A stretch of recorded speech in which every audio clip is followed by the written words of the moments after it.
धनगर एकता जिंदाबाद जिंदाबाद जिंदाबाद, धनगर एकता जिंदाबाद जिंदाबाद। मेरी उम्र 62 साल है। आप कह रहे थे कि जब से क्यों नहीं याद आई, 40 साल थे तो हम धनगर मूवमेंट को चला रहे हैं। इस सरकार को उखाड़ फेंकेंगे या धनगर नहीं बनेगा। धनगर के केवल और केवल एक जाति विशेष ने आज तक लाभ लिया, वही हमारा सबसे विरोध करती है। साथियों, मैं हूं मनोज अलीगढ़। आज 19 जनवरी है और काफ़ी सर्द हवाएं चल रही हैं, लेकिन इस सर्द हवाओं में गर्म माहौल होते हुए नजर आ रहा है। आप देख सकते हैं अपनी मांगों को लेकर कुछ लोग प्रदर्शन करते हुए यहाँ पर नजर आ रहे हैं। शासन ये जान ले, मातेश्वरी अहिल्याबाई होलकर, मातेश्वरी अहिल्याबाई होलकर, धनगर समाज जिंदाबाद जिंदाबाद, धनगर समाज जिंदाबाद जिंदाबाद, शासन ये जान ले, धनगर प्रमाण पत्र जारी करो, नहीं तो कुर्सी खाली करो, धनगर प्रमाण पत्र जारी करो, नहीं तो कुर्सी खाली करो, धनगर प्रमाण पत्र जारी करो, नहीं तो कुर्सी खाली करो। लगातार अपनी बातों को सरकार से मनवाने के लिए जिला मुख्यालय पर आए हुए हैं और भारी तादाद में लोग थे। सर्द हवाएं हैं, उसके बाद भी भीड़ काफ़ी थी। जब मैंने तस्वीर महल की ओर बहुत सी महिलाओं को जाते हुए देखा तो मुझे लगा कि इनसे बात करनी चाहिए और माजरा लगभग क्लियर हो रहा है। राष्ट्रीय ध्वज हाथों में लिए हुए खड़े हुए हैं। बारंबार बता रहा हूं कि काफ़ी तेज़ ठंडी हवाएं बह रही हैं आज और मौसम काफ़ी ठंडा है। ठंड में या प्रदर्शन कर रहे हैं, हार्ट अटैक की बीमारी बहुत चल रही है सर्दियों में, एक आध निपट जाएगा। कारण क्या है? भारत सरकार द्वारा धनगर को अनुसूचित जाति के रूप में अधिसूचित किया गया है, लेकिन जिला प्रशासन धनगर की बिना पहचान किए ही जाति प्रमाण पत्र आवेदन पत्रों को निरस्त कर देता है, जाति प्रमाण पत्र जारी नहीं कर रहा है। माननीय उच्च न्यायालय द्वारा माना गया है कि धनगर अनुसूचित जाति के रूप में अधिसूचित है। राष्ट्रीय अनुसूचित जाति आयोग द्वारा ये क्लियर कर दिया गया कि धनगर अनुसूचित जाति के रूप में अधिसूचित है, इनको जाति प्रमाण पत्र जारी किया जाए। महोदय, बघेल समाज का सर्टिफिकेट देखा है हमने बहुत से लोगों पर, उसमें फलाने सिंह बघेल लिखा रहता है, मैंने देखा है कई जगह पर। बघेल धनगर जाति के लोग बघेल को सरनेम के तौर पर प्रयोग किया जाता है। बघेल राजपूत सोलंकी राजपूत होते हैं और समाज में प्रचलित है कि उच्च कुलीन बनने के लिए तमाम लोग उपनाम के रूप में प्रयोग करने लगते हैं। इसी तरह से धनगर जाति के लोगों ने सामाजिक हीन भावना के कारण पाल और बघेल शब्दों को उपनाम के तौर पर प्रयोग किया है। कोई बघेल जाति जो होती है वो सामान्य में होती है और सामान्य में सोलंकी राजपूत होते हैं। हम लोग सोलंकी राजपूत नहीं हैं। आप ओबीसी में, एससी में, आप एससी में आते हैं? एससी में आते हैं। धनगर अनुसूचित जाति के रूप में अधिसूचित है। ये तो बड़ी आश्चर्य की बात आज ही मालूम पड़ी है कि आप अनुसूचित जाति में एक जाति और जुड़ी है। तो ये जो लीड कर रहे हैं आप लोग, ये इसका जो मेन लीडर है वो रिमोट कंट्रोल कहाँ से, दिल्ली से चल रहा है या लखनऊ से चल रहा है? नहीं, पूरे प्रदेश में सारा समाज एक साथ आंदोलन कर रहा है, कानूनी लड़ाई लड़ रहा है।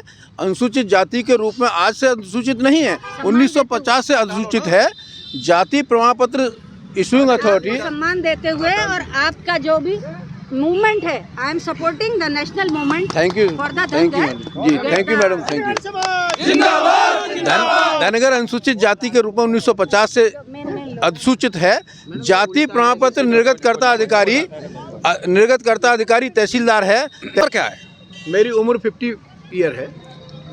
50 साल और भी काफी उम्र के लोग होंगे। हाँ, बहुत उम्र के लोग तो हैं। अभी तक 60 सालों तक, 50 सालों तक या 70 सालों तक कहाँ चैन की नींद सो रहे थे? आज कैसे स्वाभिमान जिंदा हुआ और आपको कैसे याद आई कि रिजर्वेशन? 1950 से ही कुछ लोग जो जागृत थे वो ले रहे थे और जो अशिक्षित थे उनको भेड़ चराने के लिए जाति प्रमाण पत्र की जरूरत थोड़ी थी। भाई मजदूरी करने के लिए जाति प्रमाण पत्र की आवश्यकता नहीं होती। जैसे जैसे लोग शिक्षित हुए वैसे वैसे मांगने लगे, न्यायालय गए, अनुसूचित जाति आयोग गए, वहाँ से जीत कर आए हैं। लेकिन तहसीलदार, जिला प्रशासन इतना हठधर्मी हो गया है कि वो जांच नहीं करना चाहता है। भाई जांच का विषय है, यदि आवेदक गडरिया है तो धनगर है अथवा नीखर है। यदि वो धनगर है तो अनुसूचित जाति के रूप में अनुसूचित है, उसको अनुसूचित जाति का ही प्रमाण पत्र निर्गत किया जाए। लेकिन तहसील प्रशासन जाँच करना ही नहीं चाहता, ना ही जाँच करता है। तो अपने विरोध को आप जिला मुख्यालय पर राष्ट्रीय ध्वज के साथ प्रदर्शित करने का प्रयास कर रहे हैं? जी, हम अपनी मांग को मनवा रहे हैं। कह रहे हैं कि भाई हम अनुसूचित जाति के रूप में अनुसूचित है। हमारी जिस तरह से भी जांच होती है, शासन ने जो नियम निर्धारित किए हैं, सुप्रीम कोर्ट ने जो नियम निर्धारित करे हैं, उन मानकों के आधार पर हमारी जांच कर ली जाए। अब आपको क्या जरूरत पड़ गई रिजर्वेशन की, जब आप बघेल समाज के लोग हैं और पूरा प्रदेश ही नहीं बल्कि पूरे देश में बड़े लेवल पर आपका मत अधिकार है और जिधर चाहे उधर रास्ते को मोड़ देते हैं। मेरे पास बैकवर्ड का सर्टिफिकेट था। मैं अनभिज्ञता शासन की व्यवस्था से, संविधान की व्यवस्था से जिस दिन में मुझे इस बात का ज्ञान हुआ, मैंने डिस्ट्रिक्ट स्क्रूटनी कमेटी, मंडल कमेटी, स्टेट कमेटी सबको फाइट करते हुए और हाई कोर्ट के आदेश से मुझे और मेरे बेटे को सर्टिफिकेट जारी हुआ है। और मेरे जो मुझ पर बैकवर्ड का सर्टिफिकेट था उसको स्टेट कमेटी द्वारा निरस्त किया गया है। उसको जो है अपात्र प्रमाण पत्र मानते हुए उसको नष्ट किया गया है। ये तो मामला लच्छेदार साबित आ रहा है। आपने बताया बैकवर्ड का आप पे सर्टिफिकेट था और अब एससी की बात आ रही है, लोग आगे बढ़ रहे हैं और आप दलित की भीड़ में क्यों चले जा रहे हैं? क्या कुछ ज्यादा मुनाफा मिल रहा है लोगों को? जाति जन्मजात होती है, एक मिनट सुनिए पहले। जाति जन्मजात होती है, उसको परिवर्तित नहीं किया जा सकता है।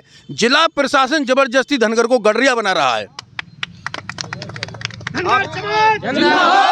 अरे बड़े क्रांतिकारी लोग हो, आपकी बात अच्छी है। देखिए, देख सकते हैं डॉक्टर बी आर अम्बेडकर ने जो प्रयास किए थे उसके 70-80 साल बाद लोगों में जागरूकता आई है। अब वो जागरूकता बिल्कुल निजी स्वार्थ के लिए या समाज के लिए ये एक सवालिया निशान है। यहाँ पर बहुत सारे युवा खड़े हुए हैं, हर पार्टी हर दल से जुड़े हुए होंगे यकीनन, बहुत से चेहरे जाने पहचाने भी हैं, सभी जाति धर्म और सभी कार्यक्रमों में इन्वॉल्व रहते हैं, बहुत सी बातें। लेकिन मामला चूंकि लच्छेदार हो गया है, बात करेंगे। इधर लोकसभा का चुनाव भी आ रहा है, अभी याद क्यों आ रही है लोगों को कि साहब हम एससी के लोग हैं या ओबीसी के लोग हैं? क्या उस जाति से किसी विशेष पार्टी को लाभ पहुंचाने की मंशा है आपकी? नहीं, ऐसा कुछ नहीं है। किसी पार्टी को लाभ पहुंचाने की मंशा नहीं है। हम लोग काफ़ी दिन से, लगभग माने 2008 से हम लड़ रहे हैं। 2009 में हमने रेड डाली थी। आपने रेड डाली थी, बहुत से अलीगढ़ में ऐसे उदाहरण है। मैं वकील साहब आपसे ज़्यादा बात नहीं करूंगा, नहीं आप मेरा ही मुंह बंद कर देंगे। आपके एक एक जो लोग आए हुए हैं उनसे भी बात करेंगे। जब दलितों के विद्यालयों पर ब्लास्ट करके उनको ध्वस्त कर दिया जाता है, ऐसे समय पे तो आप बघेल हो जाते हैं, कश्यप हो जाते हैं। और जब लाभ लेने की बात आएगी, बहन कुमारी मायावती जी बोल देंगी कि मैं स्वयं चुनाव लड़ूंगी, किसी के सहारे की जरूरत नहीं है। फिर उस समय आप दलित यानी एससी कोटे में क्यों आना चाह रहे हैं? हम तो बहन जी के साथ ही रहे हैं अब तक। एससी किसी पार्टी की बंधुआ मजदूर नहीं है जी, और कोई भी समाज किसी पार्टी का बंधुआ मजदूर नहीं है। ये आदमी की स्वेच्छा होती है कि किस दल को सपोर्ट करेगा। यहाँ केवल संवैधानिक अधिकार की बात है, जाति के संवैधानिक अधिकार की बात हो रही है, ना कि किसी दल की बात हो रही है। जहाँ तक बहन जी की बात है तो अकेले दलितों से न सरकार बनी थी न बन पाएगी। वो भी समाज की नेता हैं, दलितों की नेता हैं, पिछड़ों की नेता हैं। और अगले भी उनकी कैबिनेट में बहुत सारे मंत्री थे जो आज बहुत बड़े पदों पे आज भी बैठे हुए हैं। तो वो राजनीतिक स्तर है, दल बदलते हैं नेता, लेकिन समाज जाति कभी नहीं बदलती है। हम लोग धनगर हैं, जन्मजात धनगर हैं, धनगर ही रहेंगे और आज नहीं तो कल सिद्ध करके दिखा देंगे। जी वकील साहब, कितने सहमत हैं आप? राजनीतिक मामला चल रहा है, चुनाव की घोषणा हो गई है और तभी इस तरीके का ये जादुई चिराग निकल गया, यानी अलादीन के चिराग में से एक बाहर जिन्ना आया। एससी रिजर्वेशन कोटे की बात कर रहे हैं आप लोग। आज ये नई बात नहीं है। 70 साल से सो रहे थे आप लोग।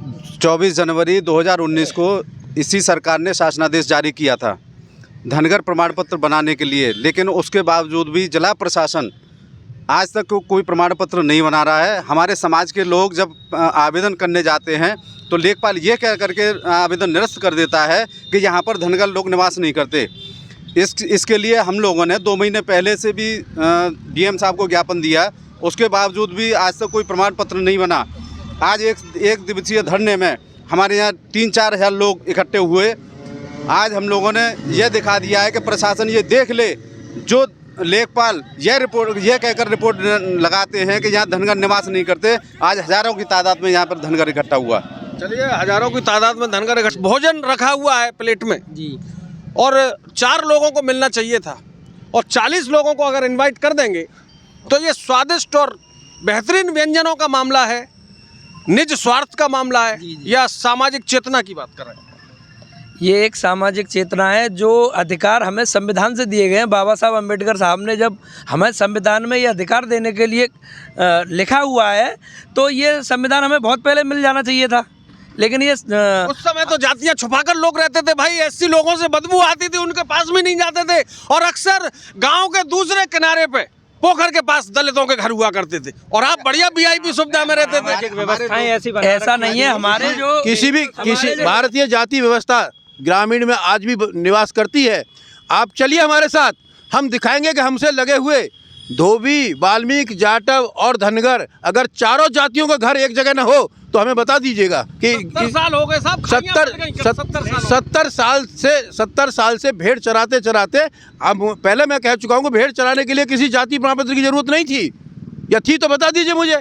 और आप जहाँ चार आदमी की व्यंजन की बात करते हैं, 40 आ जाए, 66 जाति उत्तर प्रदेश में अनुसूचित जाति के रूप में सूचित है। आप मुझे 66 का नाम बता दीजिए। केवल और केवल एक जाति विशेष ने आज तक लाभ लिया, वही हमारा सबसे विरोध करती है। वो कौन जाति विशेष जरा बता दीजिए। ये चीज ये तो जो आप जिनकी कह रहे थे 4 आदमी का भोजन है, 40 आ रहे हैं, तो वही 4 आप बता देंगे कौन 4 के लिए आया था। चलिए आप देख सकते हैं, आप बता दीजिए मुझे। जैसे हॉट इशू होता जा रहा है। धनगर समाज के प्रमाण पत्र अब सरकार को बनाने ही पड़ेंगे। अब धनगर जागरूक हो चुका है, अपने हक अधिकार को लेने के लिए हर हद तक जाएगा। अगर हमारे धनगर प्रमाण पत्र नहीं बने, जागरूक हो गए, ठीक है। मैं आपसे बात कर रहा हूं, सभी लोगों से कह रहा हूं। बताएं। जब एससी रिजर्वेशन को हटाने की बात हो रही थी, लगभग 2015-17 की बात है, रेल रोको आंदोलन हुआ था। जी। तो उसमें जितने भी लोग थे वो दलित समाज से, यानी जाटव थे, वाल्मीकि थे, धनगर भी थे उसमें, धनगर भी थे उसमें, ऐसा नहीं है।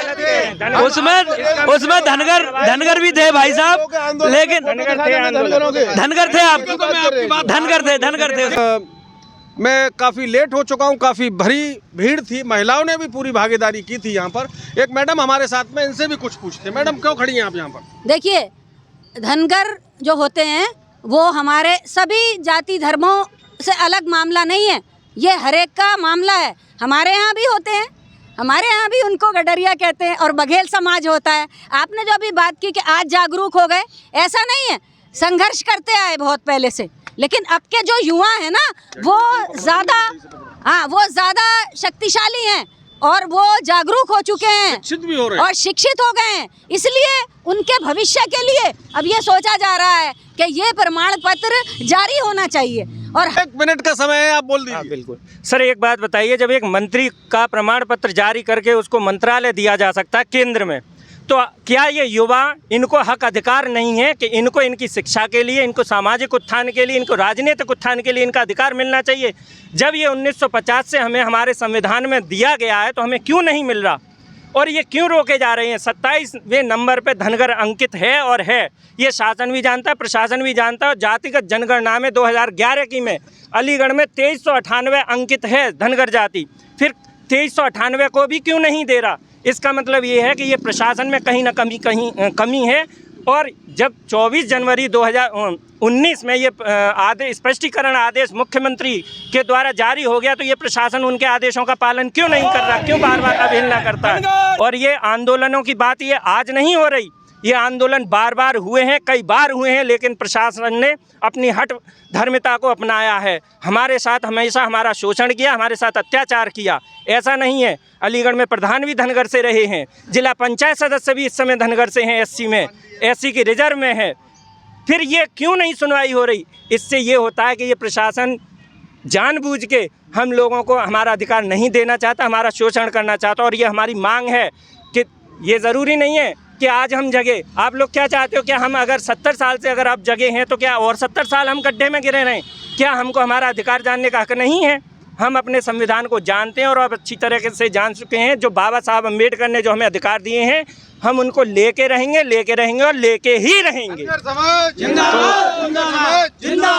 तो देख सकते हैं, जैसा कि मैंने भी सुना है और आपने यकीनन सुना होगा कि शिक्षा वो शेरनी का दूध है, जो पिएगा वो दहाड़ेगा। यहाँ पर बहुत सारे शेरों की टोली इकट्ठी हो चुकी है, और दिन में शेरनियाँ भी बहुत थी, लेकिन घरेलू काम से और बच्चों के शिक्षण कार्य से अपने घरों की ओर चल चुकी है। और यहाँ पर लगभग समय 6:30 बजे का वक्त है, और सभी लोग वीर पुरुष यहाँ खड़े हुए हैं और अपने अधिकार की बात करने के लिए आ गए हैं। धनगर समाज ठीक है कि देर से ही जगे, 70 साल लग गए लोगों को जगने में, लेकिन डॉक्टर BR अम्बेडकर के मिशन को ये लोग आगे बढ़ा रहे हैं। और यकीनन जब सड़कों पर उतर ही आए हैं तो 2024 के इलेक्शन आने से पहले शायद सरकार इनकी बातों का संज्ञान ले। साथियों, मैं मनोज अलीगढ़ी और आशा ही नहीं पूरा विश्वास है ये वीडियो जरूर देखेंगे और अपने लोगों तक पहुंचाएंगे। जी जी, कुछ कहना चाह रहे हैं? जी साहब। 2018 में जिलाधिकारी, तत्कालीन जिलाधिकारी एक धनगर जाति के सत्यापन हेतु कमेटी गठन करी थी।